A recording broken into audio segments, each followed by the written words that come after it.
Vamos a compartir de la palabra del Señor en este momento, así que les pido el favor de buscar en su Biblia, Primera de Pedro, capítulo 4, versículo 1 al 6. Primera de Pedro, capítulo 4, versículo 1 al 6.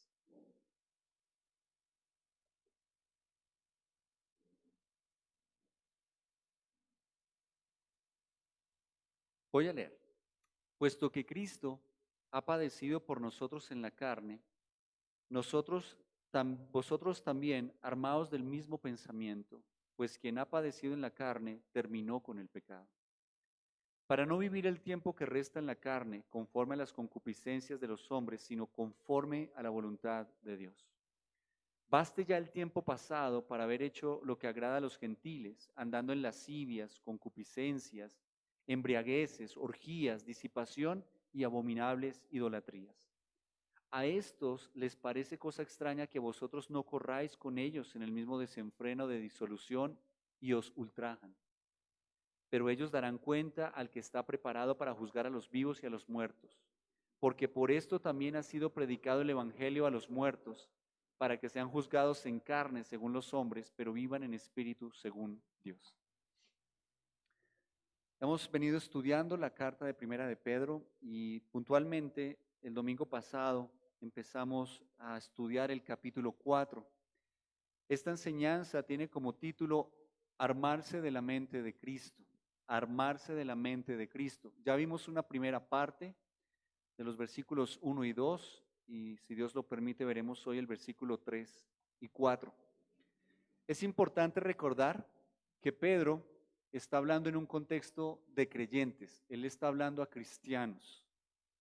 Están también en un contexto de persecución, pero también en un contexto de inclusión en la sociedad. Es decir, ya se está aceptando a los cristianos, ya se entiende que hay cristianos como parte de la sociedad, no solamente se está persiguiendo, sino que ya el mundo está reconociendo a los cristianos como un movimiento, como una religión o forma de vida. En ese contexto, Pedro está animando a los creyentes a vivir en santidad, entendiendo que para ello es necesario tener la misma mente de Cristo, es decir, pensar de la misma manera que pensaba Cristo. El Señor estuvo consciente durante toda su humanidad, bueno, pensaríamos desde ya cierta infancia hacia adelante, su propósito. Él tenía claro en su mente lo que implicaba su misión en la tierra. Es decir, que el Señor Jesucristo no cayó en la tierra a ver qué iba a pasar. Él siempre tuvo claro hacer la voluntad del Padre y tenía claro en su mente lo que él debía hacer. Vimos algunos ejemplos de ello que ilustraban perfectamente que el Señor sabía a qué había venido. Quiero recordar rápidamente los dos puntos que vimos. En el versículo 1 hablamos sobre el escenario de cambiar de mentalidad y el mismo texto nos explica la mentalidad de Cristo, porque dice, puesto que Cristo ha padecido por nosotros en la carne. Lo primero que debemos entender es que nosotros no estamos exentos del padecimiento. Hay que tenerla clara en nuestra mente. Muchos de nosotros sufrimos más de lo que debemos porque todavía no tenemos claro que como creyentes va a haber problemas, va a haber dificultades y va a haber padecimiento. No es bueno, porque no glorifica al Señor, quejarnos delante de Dios porque vienen problemas. En ningún lugar de la Biblia dice que no vamos a tener padecimientos. Y Cristo sabía que eso iba a pasar y por eso enfrentaba los padecimientos buscando del Señor. Dice, ha padecido por nosotros. Otra cosa que tenía claro el Señor Jesucristo en su mente es que iba a vivir sacrificialmente. Cristo se sacrificó por la humanidad.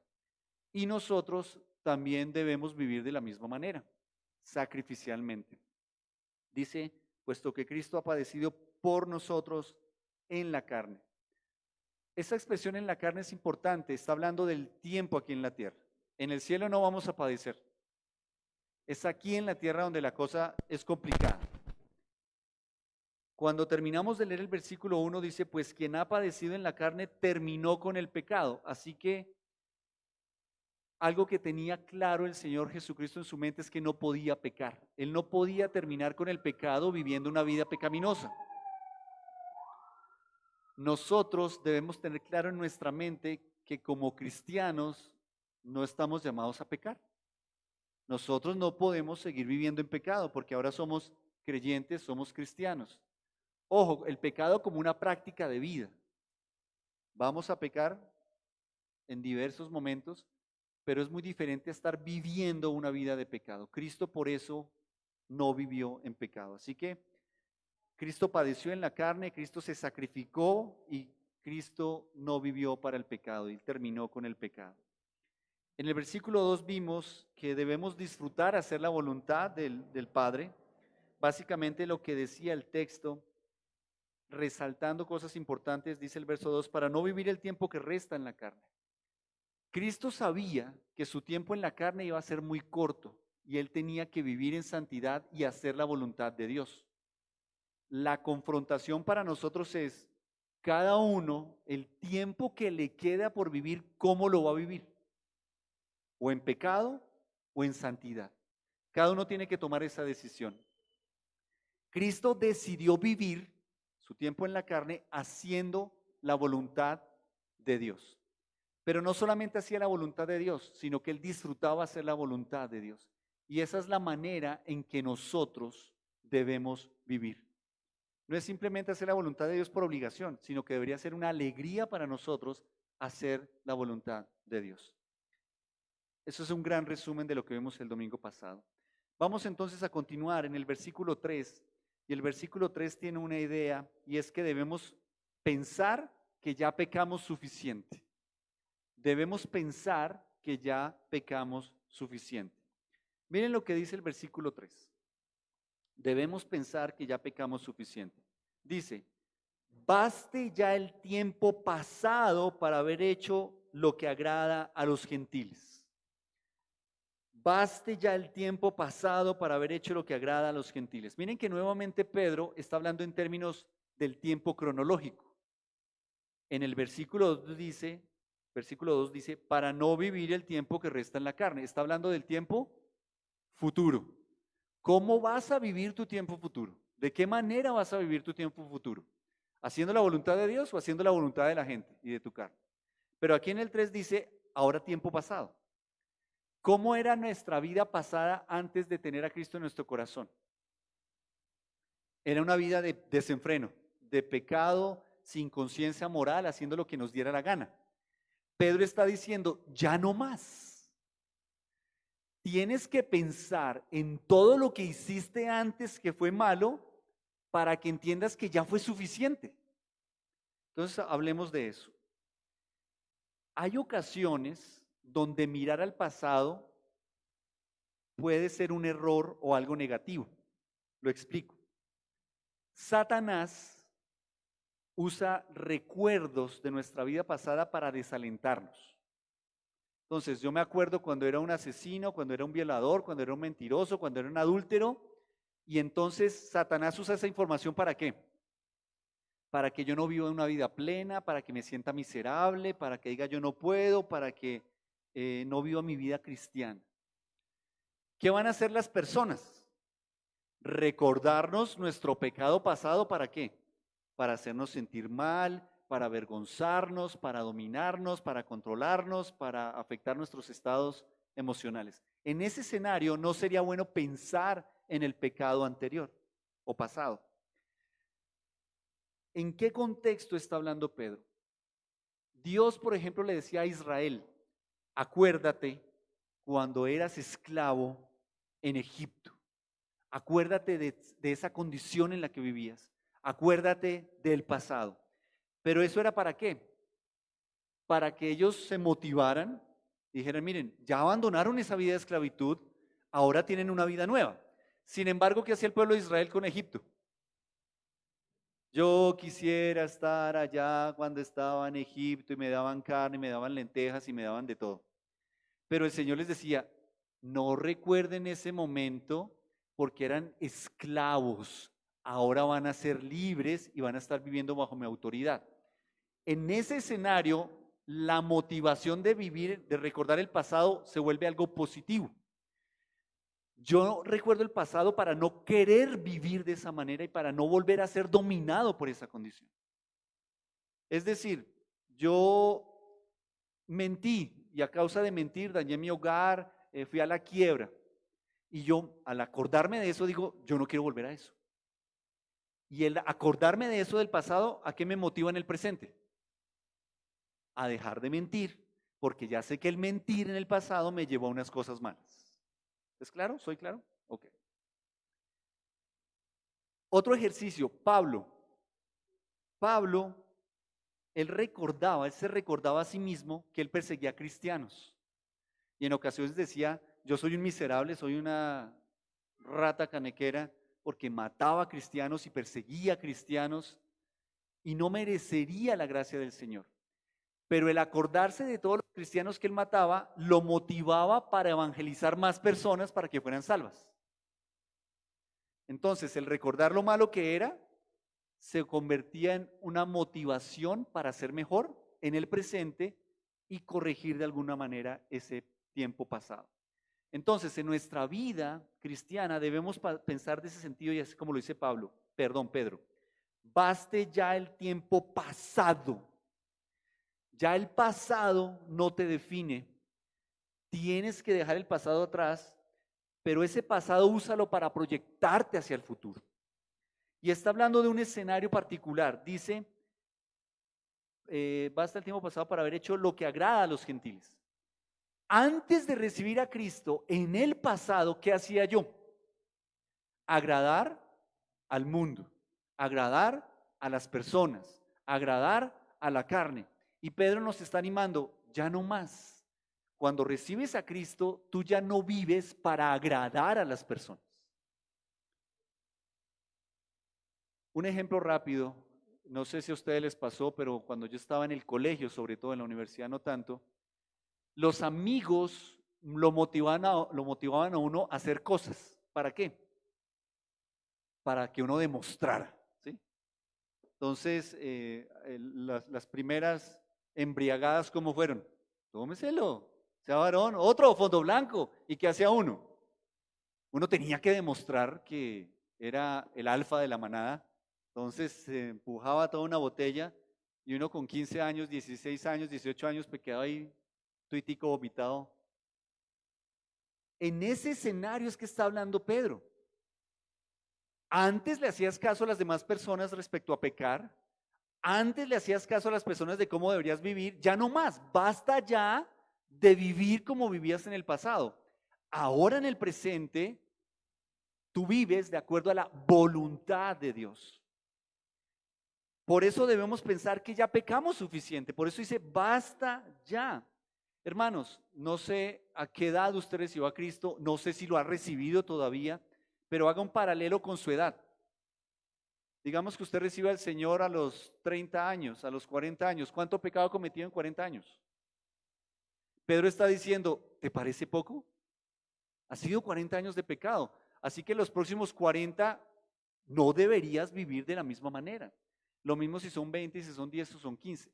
Entendemos por qué es bueno que es un regalo maravilloso que los jóvenes que están acá reciban a Cristo desde tan temprano. ¿Por qué?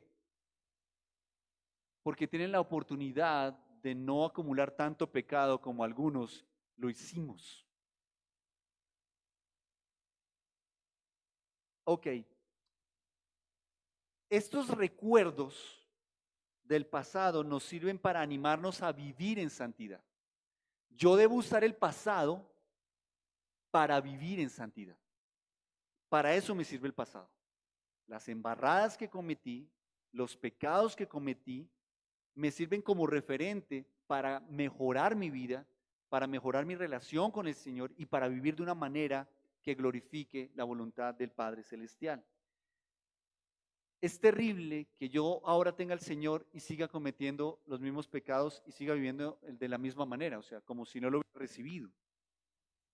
A veces, hermanos, olvidamos la esclavitud del pecado y recordamos solo los placeres pasajeros del pecado. No es simplemente recordar el placer que nos brindaba el pecado, sino la esclavitud en la que nos tenía el pecado. Ahí hay un ejercicio, dice, que agradaba a los gentiles. ¿Quiénes son los gentiles? Los gentiles en este contexto se refiere a lo que agrada al mundo no salvado. En ese contexto, los judíos consideraban gentiles a los que no eran judíos. Para el momento en el que Pedro está escribiendo y para nuestro contexto actual, un gentil es aquella persona que no ha nacido de nuevo, que no ha recibido a Cristo en su corazón como Señor y Salvador. Lo que está diciendo el texto es, basta ya de estar haciendo las cosas que hacías para agradar a los que no tienen a Cristo en su corazón. Hoy no puedo seguir viviendo para agradar al que no tiene a Cristo en su corazón. Entonces lo ilustro de esta manera. ¿Por qué es tan complicado cuando una pareja se casa, uno siendo cristiano y el otro no siendo cristiano? Porque el esposo o la esposa cristiano tiene una dualidad de emociones. ¿Agrado a mi gordo o agrado a Cristo? Los que están solteros y se cuadran con una niña o con un joven no cristiano, ¿agrado a mi princesa y a mi muñeca o agrado al Señor? ¿Qué pasa cuando todos en la familia no somos cristianos y alguno, el pionero, recibe a Cristo y llega a la casa con esa noticia? Se le vuelve un problema, ¿por qué? Nos vamos de fin de semana y ¿qué dice el personaje? No, yo voy para la iglesia. ¿Cómo así que usted no va con nosotros al paseo? Vamos a ir a beber, a rumbear. Usted es el que, más, usted es el que reparte el trago y ahora nos dice que se queda. En ese escenario es en el que está hablando Pedro. Ya los creyentes hacen parte de una sociedad, a pesar de la persecución, y sus cambios de vida empiezan a afectar las relaciones que ellos tienen.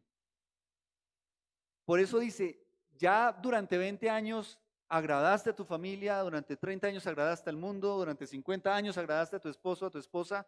Ahora que tienes a Cristo, ¿a quién vas a agradar? Y el pensar en ese pasado es lo que me motiva para hacer cambios hacia adelante. Hay algo importante, hermanos. El problema con el pecado, porque es que ahí miren el versículo 1 dice, terminó con el pecado. Entonces el problema con el pecado es que fue la razón por la cual Cristo fue crucificado. Por eso Pedro está diciendo, basta ya de seguir pecando. ¿Por qué? Porque la razón por la cual Cristo fue crucificado fue por el pecado. Así que cuando nosotros pecamos es como si hundiéramos más los clavos de Cristo.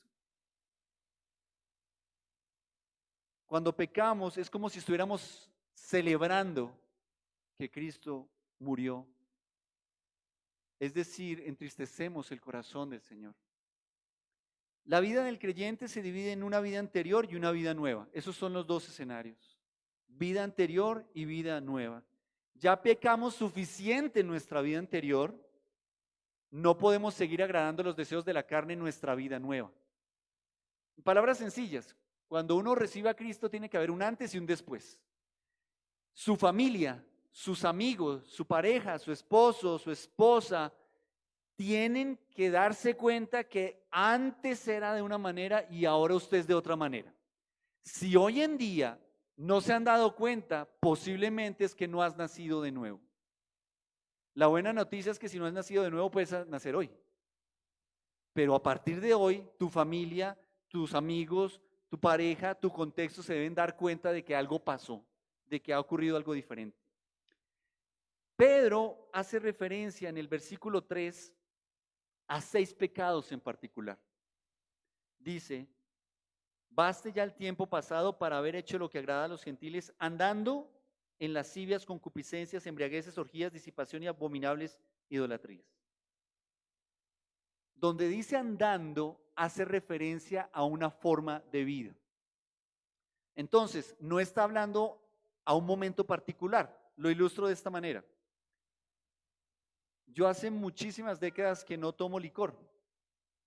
Yo estoy seguro que si me tomara un traguito de aguardiente o dos, ya quedo ahí chiporeto, hincho. Digamos que este fin de semana hay una celebración, estamos celebrando el aniversario de no sé quién, 30 años, y dieron un cóctel y yo me tomé 2 cócteles y quedé ahí loco. Ah, no, les voy a contar una anécdota más real. Hace varios años, no sé cuántos años, Tomás está riendo ahí debajo del tapabocas. Fuimos a celebrar, viajamos a Estados Unidos a estar con la familia y pasamos allá el 31, el 24, esas fechas. Y un primo de mi esposa me ofreció un cóctel de arándanos con vodka. Y yo me tomé ese cóctel y qué delicia. Y me tomé otro cóctel y ya ahí no me acuerdo de nada más, de todas las embarradas que hice. ¿Por qué hablo de esto, hermanos? Aquí Pedro está diciendo andando como una forma de vida. Una cosa es que me tome el cóctel de arándanos como cristiano en una celebración familiar y de pronto ahí me embriagué, a que todos los viernes, jueves, sábados, domingos esté haciendo eso. Aquí el Señor no está siendo legalista, está haciendo referencia a una práctica de vida. Si yo vivo de esa manera y mi comportamiento recurrente es ese. Entonces habla de 6 pecados en particular. Vamos a mencionarlos cada uno rápidamente. Dice, andando en lascivias. ¿Qué es lascivias o lascivia? Inmundicia, indecencia, falta de vergüenza, libertinaje, ausencia de límites. Inmundicia, indecencia, falta de vergüenza, libertinaje, ausencia de límites. En una definición más profunda sobre una persona lasciva, se define como una persona que comienza haciendo algo en secreto, pero después pierde la vergüenza y ya no le importa hacerlo en público.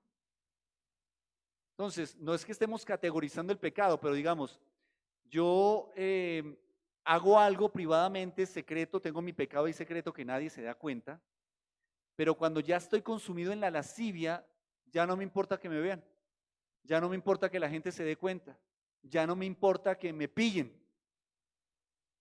Ese es el escenario de la lascivia. ¿Por qué Pedro habla de estos 6 pecados? No se sabe porque pues obviamente hay una gama más grande, pero podríamos entender que en el contexto de Pedro, esos eran los comportamientos más evidentes en la cultura. Miremos Efesios 4:19. Efesios 4:19 dice, los cuales, después que perdieron toda sensibilidad, se entregaron a la lascivia para cometer con avidez toda clase de impureza. Miren lo que dice el texto tan importante. Perdieron toda sensibilidad. O sea, una persona dominada por la lascivia, ya que siente, ya no siente nada. Y como no siente nada, está listo para ir rapidito ¿a qué? A cometer con avidez toda clase de impurezas. Obviamente tiene una connotación sexual de pecados sexuales, pero hace una referencia a cualquier tipo de área pecaminosa en la cual ya no hay vergüenza, ya no hay límites y se obra de una manera indecente y descarada. Dice, concupiscencias. Esta palabra concupiscencia hace referencia a la gratificación de los apetitos ilegítimos de cualquier clase. Gratificación de los apetitos ilegítimos de cualquier clase. Está referido a pecados sexuales y al referirse a pecados sexuales la concupiscencia está asociada a la lujuria.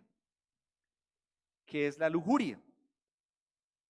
La lujuria es un fuerte deseo, pasión o anhelo. Fuerte deseo, pasión o anhelo. Y en una definición más profunda es una atracción muy fuerte hacia el pecado. Cuando la lujuria ya te domina, es que tienes una atracción muy fuerte, muy profunda, un fuerte deseo hacia la satisfacción de tus deseos. O sea, es como cuando ya está uno en la adicción realmente. Primera de Pedro 2:11 dice, Primera de Pedro 2:11. Amados, yo os ruego como extranjeros y peregrinos que os abstengáis de los deseos carnales que batallan contra el alma. Así que cuando estamos hablando de la concupiscencia, estamos hablando de una persona que ya ha sido vencida en sus deseos. O sea, los deseos ya lo dominan a él. Él no tiene dominio sobre sus propios deseos. Un tercer pecado que menciona Pedro dice, embriagueces. Ojo con esto, este es bien importante y yo aprendí bastante estudiando. Cuando hablamos de embriaguez, hace referencia a una excesiva cantidad de vino. Una excesiva cantidad de vino. Vuelvo a hacer la claridad. Por ejemplo, a mí me gusta tomarme una cerveza en un día caluroso, cuando está en una piscina, cuando está haciendo un asado. Yo creo que yo podría tomarme unas 5 cervezas y no me pasa nada, estoy tranquilo. Pero me tomo un aguardiente y ya quedo ahí tirado. Ojo con esto. Pedro no está condenando el vino como tal. Cuando hace referencia a la embriaguez, está haciendo referencia a un exceso en la cantidad de vino. ¿Quién determina cuando hay un exceso en la cantidad de vino? Cada uno debe tener el discernimiento de saber hasta cuándo puede y cuándo cuándo es exceso. Normalmente el que se embriaga o el borracho sabe que tiene un límite y sin embargo, ¿qué hace con ese límite? Lo pasa. Entonces, cuando uno sabe que ya está pasando su límite y aún así sigue, ¿qué es lo que está pasando en ese momento? Está pecando. Usted puede celebrar, tomarse un vino, tomarse un cóctel, tomarse una cervecita, estar en familia, unas vacaciones. El problema es cuando usted excede la cantidad de vino que su cuerpo puede tolerar y que hace que usted pierda el dominio propio. Miren esta definición, yo no la conocía. Cuando se define la palabra embriaguez, se refiere a aquel que procura derribar la barrera moral para lograr el placer corporal. El que procura derribar la barrera moral para lograr el placer corporal. Es decir, que yo me emborracho a propósito para satisfacer mis deseos, pero también ¿para qué? Para no tener freno moral. O sea, es la persona que se emborracha para hacer cosas que sabe que no debe hacer. Un problema de embriagarse es que uno hace cosas que no debe hacer. Hay mucha gente que el fin de semana se embriaga es ¿para qué? Porque sobrio sabe que no haría ciertas cosas, por pena, por vergüenza, por timidez, por temor de Dios, por lo que sea. Pero el que se embriaga, el que es borracho, él no quiere tener una conciencia que le diga que eso está mal. Entonces anula su conciencia para satisfacer su carne y derribar la barrera moral. Otra definición de embriaguez es el debilitamiento de la voluntad.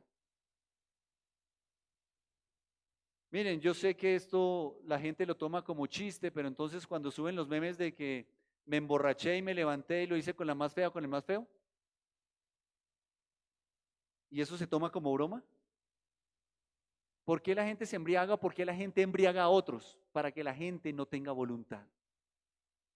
Aquí a los jóvenes que están, cuando les incitan a beber es ¿para qué? Para que ustedes no tengan voluntad. Y cuando no tienen voluntad, ¿estamos listos para qué? Para ser dominados, controlados o sometidos por alguien. Yo ahora entiendo por qué en el colegio me decían, tómese otro, sea varón, fondo blanco. ¿Y uno qué hacía? Y después, cuando estaba uno tirado en el andén, los amigos ya se han ido para la casa. Por eso Pedro está diciendo, basta ya de eso, basta ya de vivir fuera de los límites, basta ya de vivir como vivías antes, que no te importaba lo que dijeran los demás, basta de vivir como vivías antes, que satisfacías simplemente tus deseos cuando te placía, basta ya de vivir antes como vivías, que vivías sin una barrera moral, simplemente con el placer corporal. Miren este texto de Proverbios, Proverbios 23, 29, 30, Proverbios 23, 29, 30. Dice, ¿para quién será el ay? ¿Para quién para quién el dolor? ¿Para quién las rencillas? ¿Para quién las quejas?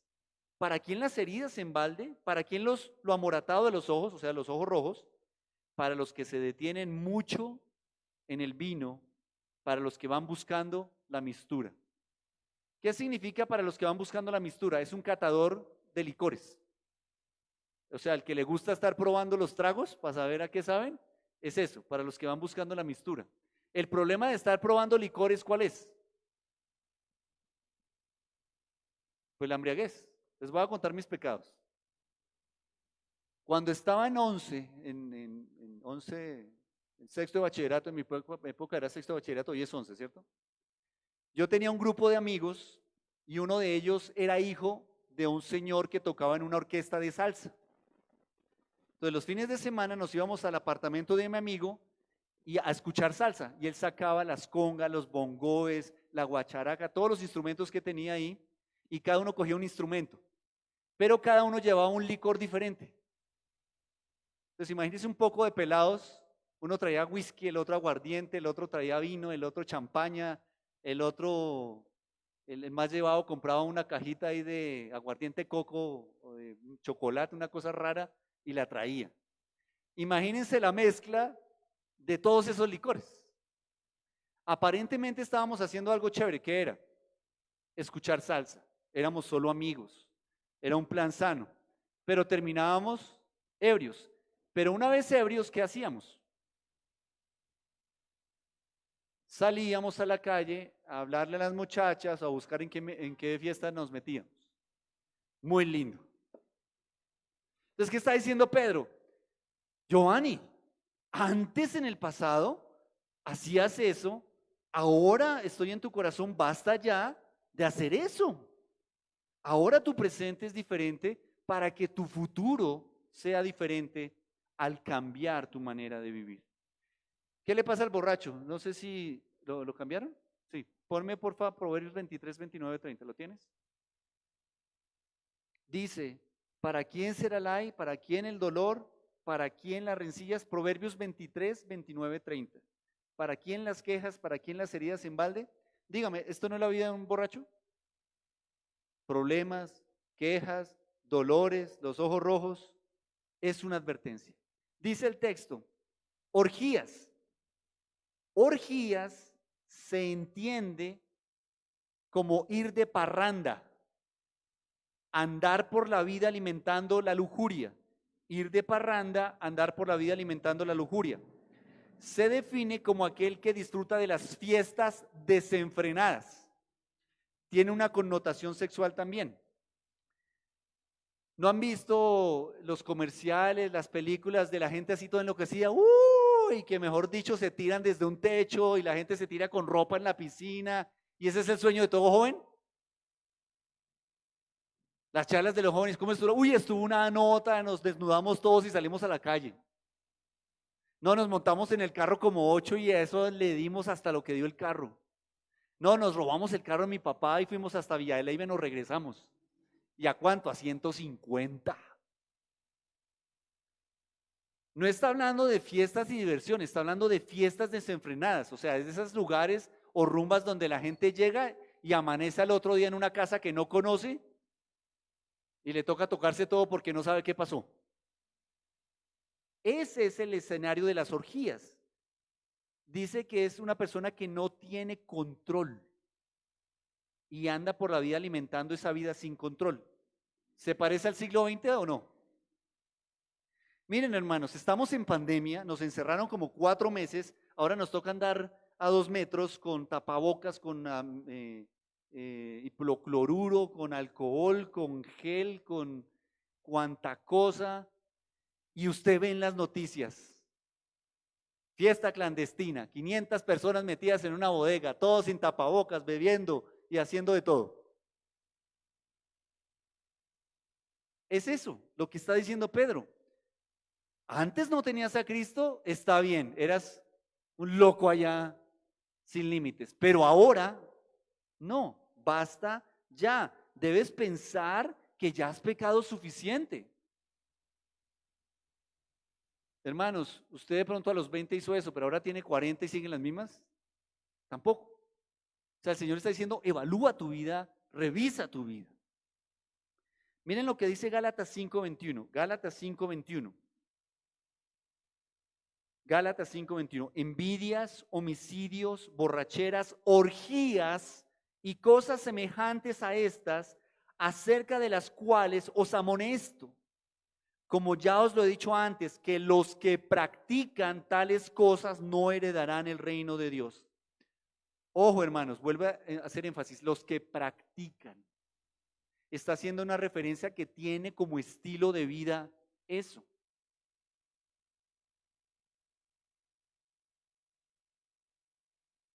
¿Sí entiende por qué la pandemia ha sido tan complicada para el mundo?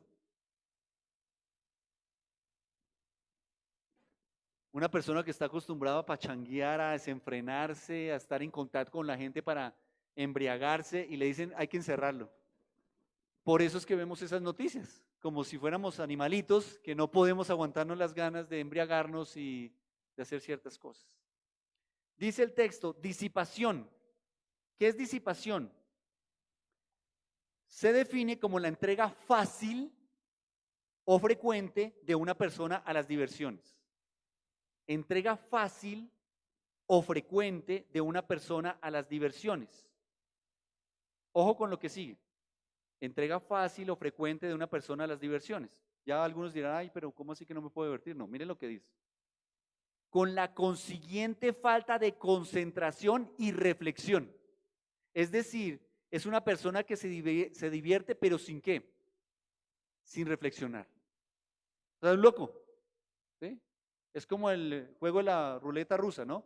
Un revólver, mete una bala, giro el tambor y a ver con quién es ese tipo de persona. Vivir de esa manera. Una persona que vive bajo disipación es una persona que hace, practica y disfruta reuniones que desembocan en escándalos y peleas. Reuniones que desembocan en escándalos y peleas. Lo que pasa es que seguramente Pedro en su momento como que había mucha pachanga donde él estaba. Miren, hermanos, es natural que haya una fiesta, ¿cierto?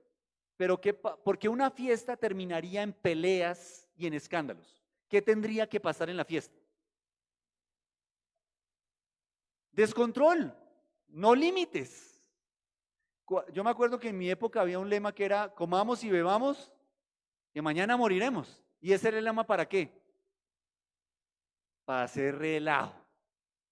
Yo no sé cuál sea el lema de hoy, pero el lema de la palabra es que eso tiene una consecuencia, es un final de muerte eterna.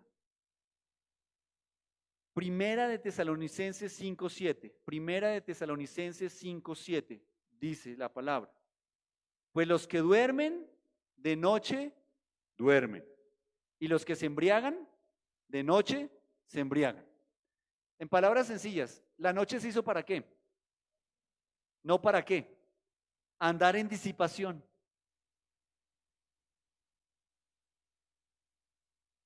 ¿Sí lo ven lo sencilla que es la palabra? Finalmente, este es muy importante, al igual que todos, y abominables idolatrías. Vuelvo a leerlo completo. Baste ya el tiempo pasado para haber hecho lo que agrada a los gentiles, andando en lascivias, concupiscencias, embriagueces, orgías, disipación y abominables idolatrías. Se refiere a la adoración de ídolos, ya sea mentales o hechos a mano por los hombres. Esto es muy importante. Se refiere a la adoración de ídolos, ya sea mentales o hechos por hombres. Ojo con esto, porque es importante. Para nosotros es fácil entender la idolatría cuando tenemos una estatuita en la casa o una cosita amarrada acá en San Antonio o de no sé qué otro, cuando tenemos un afiche, cuando tenemos algo visible. Pero no somos muy perceptivos con los ídolos mentales que tenemos. ¿Cómo definir eso de los ídolos? Todo aquello que reciba adoración de mi parte se convierte en un ídolo. Ya sea una cosa, una idea, una persona, una organización, un movimiento, un objeto. Todo aquello que recibe mi adoración se define como un ídolo, ya sea algo físico o algo mental. Ojo con esto, hace referencia a la devoción. Pero ¿cómo defino yo la devoción? En aquello que requiere mi tiempo y energía. a lo cual yo le dedico tiempo y energía, eso es una devoción. Y aquello a lo cual yo le dedico devoción es un ídolo. Puede ser cualquier cosa o persona que no sea Dios. Todo aquello que no sea Dios, a lo cual yo le dedique mi devoción, es decir, mi tiempo y energía y mi adoración, es un ídolo. Y Dios abomina la idolatría. Entonces tenemos que pensar, hermanos, tal vez usted no tiene un afiche de nadie allá en su casa o no tiene una estatuita de alguien, pero en su corazón y en su mente adora a un artista de la música o a un jugador de fútbol, o usted se ve en las mañanas y dice, uy, qué lindo soy, y se adora enormemente, o tal vez su muñeca es su princesa, mi muñeca, mi gordita, usted muere y vive y se corta las venas por ella, o tal vez es su trabajo porque pasa ya 18 horas o 20 horas, o de pronto son sus hijos, o de pronto es ese diente que le guardé a mi hijo cuando tenía 2 años y que ahí lo tengo guardado y que nadie me lo toque y nadie me lo mire. Es algo personal, pero Dios está diciendo, basta ya de adorar a tu familia, de adorar a tus hijos, de adorar a tu carro, de adorar a Messi, de adorar eh, a Maluma. Basta ya, adórame a mí, adora al Señor, glorifica al Señor. Primera de Corintios 10:14. Primera de Corintios 10:14 dice, por tanto, amados míos, huid de la idolatría. Ya, contundente. Por tanto, amados míos, huid de la idolatría. Apocalipsis 22:15 es un ejemplo de la idolatría abominable. Ojo que dice idolatría abominable, ¿sí entiende por qué? Apocalipsis 22:15, miren las palabras tan fuertes que usa la Biblia. Mas los perros estarán fuera, y los hechiceros, los fornicarios, los homicidas, los idólatras y todo aquel que ama y hace mentira. ¿Fuera de dónde? Del reino de los cielos. Quiero usar una ilustración que no es muy grata, pero la hago con todo respeto porque la he entendido mejor ahora. Nosotros ahora en la pandemia adquirimos un perro. Por favor, oren mucho por mí porque ha sido terrible para mí, para mi carácter, tener un perro en la casa. La Biblia dice que nosotros no podemos ser como el perro que vuelve a su vómito o como un animal que vuelve a su vómito. Yo vi al perro vomitar e inmediatamente que vomitó, ¿saben qué hizo? Y ahí ni que usted se acerque a decirle no haga eso, porque se pone bravo. Él disfruta comerse su vómito de una manera muy normal. Pero entendí que es un animal. Con él no se puede razonar, decirle, oye, eso se ve mal. Te va a hacer daño comerte tus jugos gástricos de nuevo. No, el perro es feliz con eso. Entonces, ¿por qué uso este ejemplo, hermanos? Para cerrar esa idea. Basta ya de comernos nuestro vómito. Antes vivíamos en el vómito, antes no teníamos a Cristo, hacíamos de todo, pecábamos sin entendimiento y Pedro está diciendo, debes pensar en eso. Ahora tienes la oportunidad de comer delicioso, de comer de la palabra, de vivir de una mejor manera, de nutrirte mejor. Basta ya de eso. Pero ese pensamiento del pecado debe ser como el vómito para que nosotros no queramos volver allá. Mientras nosotros sigamos pensando que el vómito era algo delicioso, ¿qué vamos a hacer? Volver al vómito. Y esa es la idea que Pedro está llevándonos a pensar en el pecado. Mira, piensa en cómo eras y ese pecado te debe motivar es para vivir de una manera diferente. En el versículo 4 y el versículo 5 se comparte una idea y es que debemos soportar la mirada extraña del mundo, soportar la mirada extraña del mundo. Vamos a ver solamente el versículo 4 por cuestiones de tiempo. Dice, a estos les parece, ¿a estos quiénes? Viene hablando de los gentiles. Cosa extraña que vosotros no corráis con ellos con el mismo desenfreno de disolución y os ultrajan. Entonces, ojo con esto. Nos está poniendo de referencia a los gentiles y al Señor. O haces la voluntad de Dios o haces la voluntad de los gentiles. A los gentiles, que son aquellos que no tienen a Cristo en su corazón, que no han nacido de nuevo, ellos nunca van a entender nuestros cambios de vida. Sea familia, sea amigo, sea pareja, ellos van a decir, pero ¿quién le lavó el cerebro a mi esposa? ¿Quién le lavó el cerebro a mi hijo? Ellos no van a entender. A ellos les debe parecer cosa extraña. La pregunta es, si a mi familia, si a mis amigos no les soy extraño con mi comportamiento, ¿qué quiere decir eso? Pues si no hay nada extraño, es que soy como ellos. Y tiene que ser radical, hermanos. Usted está en su trabajo y a la hora del cafecito se reunía con sus compadres y ¿de qué hablaban? No solo de fútbol, sino, ¿sí vio la vieja esa nueva que entró a la oficina? La de contabilidad. Está buena. ¿Ya lo heló? ¿Ya le echó los perros? Sí. ¿Ya le sacó el teléfono? Sí. ¿Ya se la rumbió? Si usted era así y recibe a Cristo, cuando llegue a tomarse ese cafecito con esa gente, ¿debería cambiar su manera de hablar? ¿De expresarse? Entonces, cuando digan, uy, ya vio la contabilidad, está buena, ¿y usted qué va a decir? Sí, ya había la nueva integrante de la compañía. ¿Está buena? Oiga, no hable así, hermano, es una mujer, hay que respetarla. Podría ser su esposa, su mamá. ¿Qué va a decir la persona? ¿Qué le pasó a este man? Hacia allá es donde Pedro nos lleva. Pero si no está pasando eso, pues no hay nada que soportar. Aquí Pedro está diciendo, como tú vas a ser diferente, como vas a ser extraño, debes soportar que la gente, lo dice más abajo, te ultraje, te critique, te juzgue. Así que usted debe sentirse feliz de que te ultrajen o te condenen o te enjuicien por ser extraño a causa de Cristo. Miren, hermanos, hoy a la gente no le sorprende que te tatúes, que te hagas piercing, que te embriagues, que tengas orgías, que tengas lujurias, que hagas un montón de cosas. Pero a la gente del mundo sí le sorprende que tú seas correcto, que seas recto, que no te embriagues, que te mantengas virgen. Eso sí es raro. O sea, no es raro que violes a una muchacha porque la embriagaste y tuviste sexo con ella para que no se diera cuenta. Eso no es raro.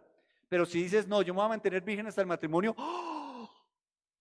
Usted es cristiano, ¿cierto? ¿Y a qué iglesia va?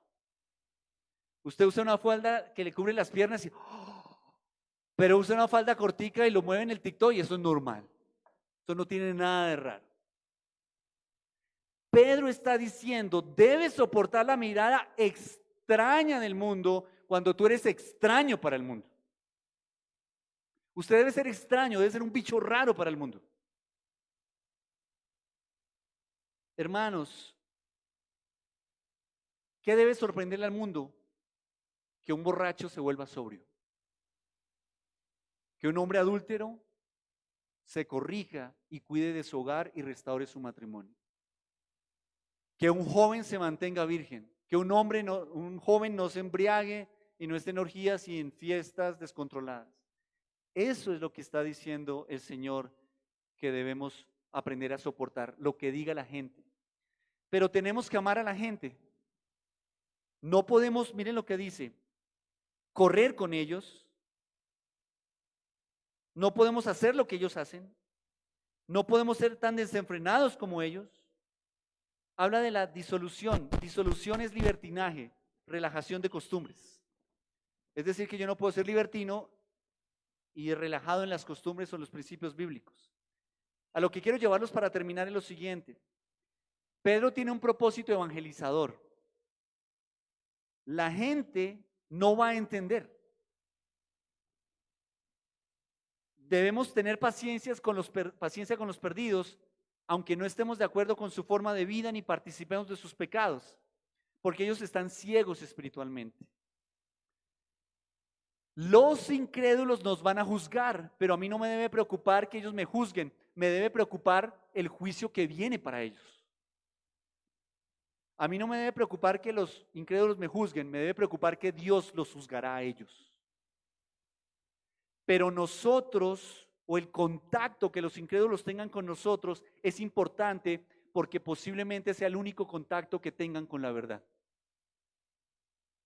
Mi comportamiento debe ayudar para que ellos no sean juzgados por Dios. Así que vale la pena ser ultrajados y condenados por los incrédulos si mi testimonio está sirviendo a ellos como referente para que lleguen a la verdad. El problema es que nosotros seguimos corriendo con ellos y la idea es que ellos caminen con nosotros.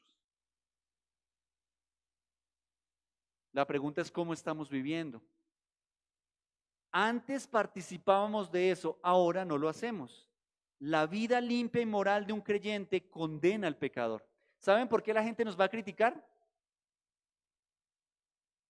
Porque se van a ver confrontados con el pecado. Entonces, por eso se van a sentir incómodos. Yo antes hacía eso con ellos, ahora no lo hago, pues ellos se van a sentir mal.